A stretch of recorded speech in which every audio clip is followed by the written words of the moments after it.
I'm Sade. Hi, I'm Kedra, And we are the alumni of Paul Mitchell's School of Memphis. So today we're going to go over the PSI packet. The reason why we wanted to do this, I think me and you have both looked at the Texas PSI practical, and we wanted to have something for you guys in Tennessee. We wish that we would have had it when we were in school, so now we're going to do it for you guys today. I'm going to go over the 10 parts of the PSI. We're going to show you all the items needed for each one and go over each section. Alright, so the first thing, universal setup.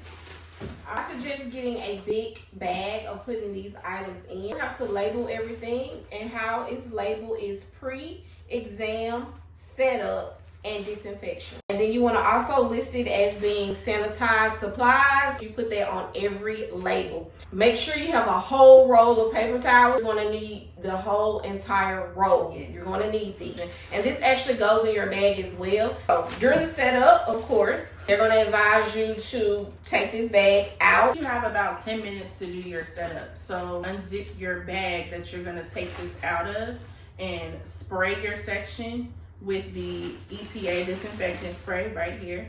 Gonna take your paper towel and go ahead and wipe your table off and take the rest of your things out.